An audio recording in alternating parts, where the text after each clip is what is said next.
कंस के कारागार में भगवान श्री कृष्ण का प्राकट्य हुआ, उनका जन्म हुआ।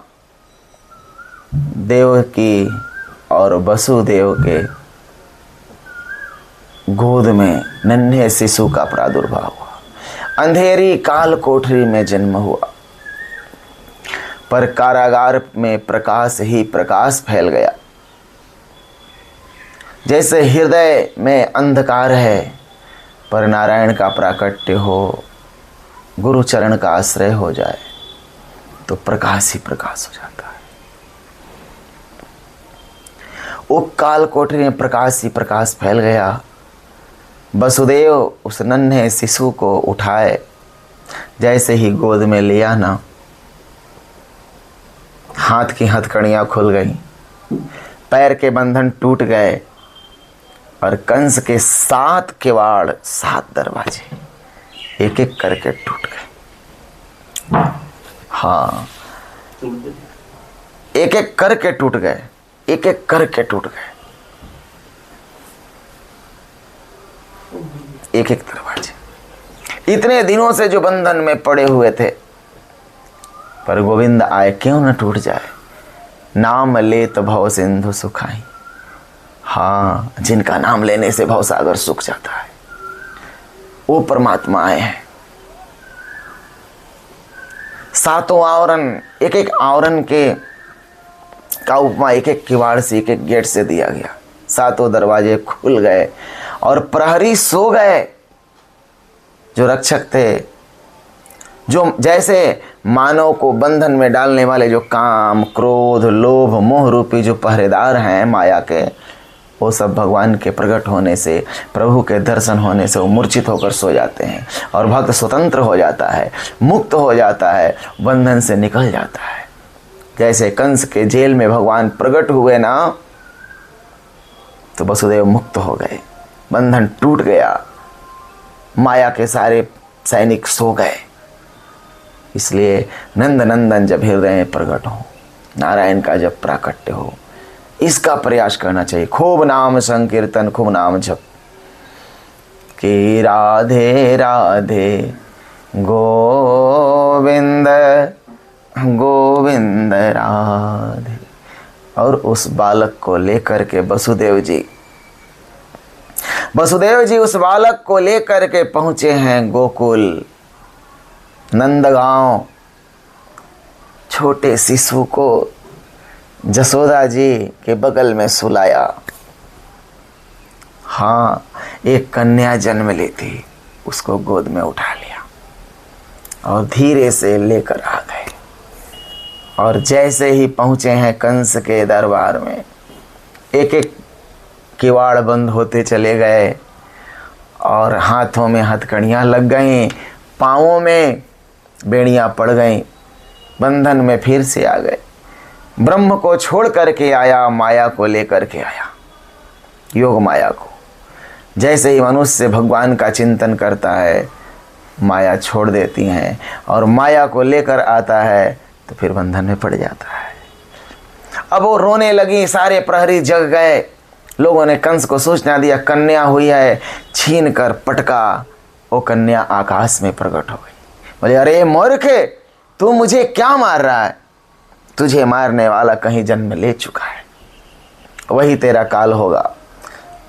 और वही कन्या अदृश्य होकर जाकर विंध्याचल में निवास कर रही है, नंदजा के नाम से, कृष्णानुजा के नाम से, विंध्यवासिनी के नाम से। आज भी उस महादेवी की हम पूजा करते हैं।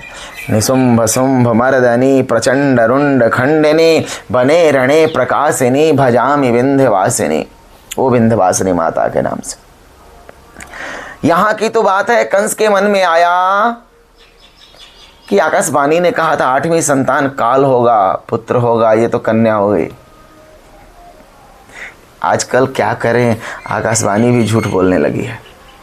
ऐसा करते करते अपना विचार मंतव्य हो रहा है मंत्रणा। यहाँ की गाथा छोड़िए, वहाँ क्या हो रहा है गोकुल में। नंद जी को बुढ़ापे में लल्ला हुआ है। नंद के आनंद भयो जय कन्हैया लाल की, नंद के आनंद भयो, सब गाइए। कन्हैया लाल की, हो नंद के आनंद भयो जय कन्हैया लाल की, नंद के आनंद भयो जय कन्हैया, जय कन्हैया लाल की, जय जसोदा लाल की, जय कन्हैया लाल की, जय जसोदा लाल की, नंद के आनंद भयो जय कन्हैया लाल की, नंद के आनंद भयो जय कन्हैया लाल। ब्रज में उत्सव मनाया गया, बच्चे टोली बना बना कर गा रहे हैं कि नंद के आनंद भयो जय कन्हैया। जन्म लिया है किसने? पुत्र ने। कह रहे हैं कि आनंद भयो है। नंदास्त्वात्मज जाता आह्लादो, पुत्र जन्म लिया है। पर सुखदेव मुनि कह रहे हैं परीक्षित से कि आह्लाद ने जन्म लिया, आनंद ने जन्म लिया, पुत्र ने जन्म लिया है। पर कहा कि आनंद ने, वो ऐसा आनंद रसगुल्ले ने जन्म लिया है, रसगुल्ले ने जन्म लिया है। आम खाओ छिलका अलग है, गुठली अलग है, पर रसगुल्ला में छिलका नहीं है, गुठली नहीं है। घोड़े का, रसगुल्ले का घोड़ा बना हो, टांग पोंछ सब खा जाएंगे हैं। वो रसगुल्ले ने जन्म लिया, सिर्फ रस ही रस है, रसाल आनंद मन रहा है। क्या क्या कारयत स्वस्ति वाचनम, स्वस्ति वाचन नंद जी ने कराया। आहुत्य विप्रान वेद ज्ञान शमन वितान, वेद से जो स्नातक हैं ऐसे ऐसे विद्वान ब्राह्मणों को बुलाया गया, स्वस्ति वाचन कराए और अपने भंडार को नंद जी ने खोल दिया। इतना दान दिया महाराज, इतना दान दिया कि याचक अयाचक हो गए, मांगने वाले देने वाले बन गए। उत्सव मनाया जा रहा है नंद जी के। नंद के घर लल्ला ने जन्म लिया है। नंदा नंदस्त्वात्मज जाता, जातो आह्लादो, आह्लाद ने जन्म लिया है। कहा भी गया है भागवत के मंगलाचरण में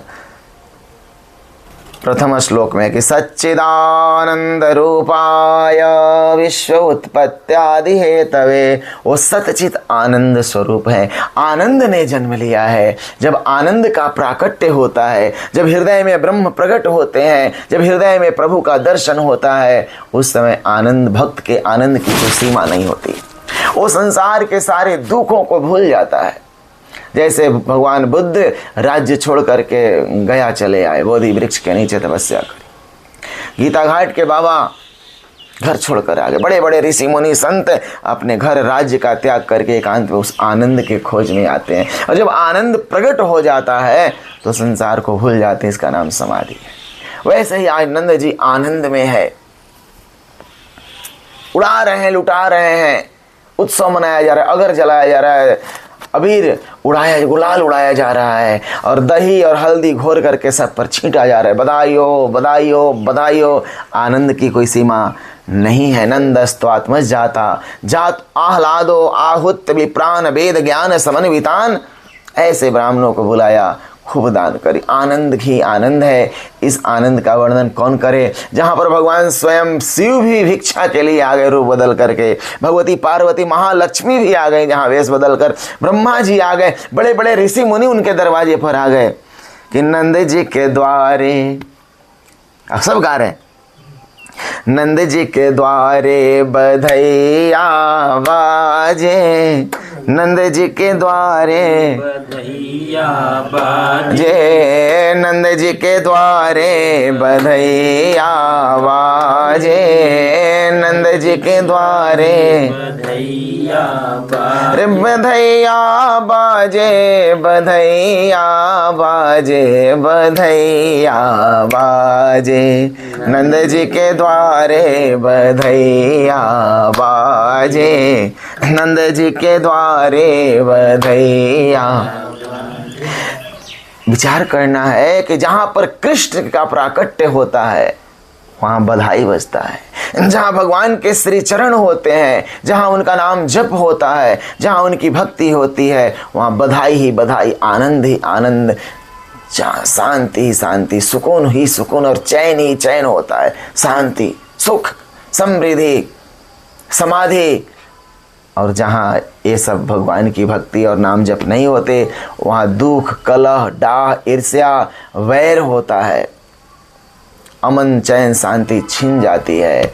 मिलता है सच्चा सुख केवल। पर भगवान ने गीता में कहा है कि जन्म कर्म च मे दिव्यम यो वेति तत्वतः त्यक्त्वा देहम पुनर्जन्म नैति मामेति शो अर्जुना। जो मेरा जन्म और कर्म दिव्य है, जो इसे जानता है तत्व से, वह फिर जन्म नहीं लेता। इसलिए खूब खूब नाम जप करते रहिए, खूब खूब कीर्तन करिए। जिस घर में रोज कीर्तन होता है, रोज नाम जप होता है और रोज ध्यान होता है और रोज सत्संग सुनने को मिल जाता है, समझिए भगवान की बहुत बड़ी कृपा हुई है। संसार के सारे काम करते हुए, प्रेम की गंगा बहाते हुए, सबको गले से लगाते हुए और हरि नाम का संकीर्तन करते हुए जीवन बिताइए। आनंद में रहिए।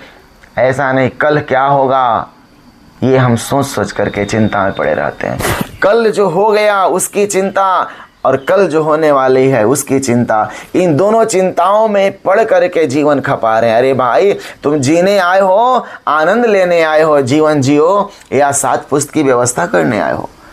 मेरे अपने परनाती की भी व्यवस्था कर दूं, ठीक है, हो जाता है तो कर दो, पर नहीं होता है तो अपना जीवन बेकार मत करिए।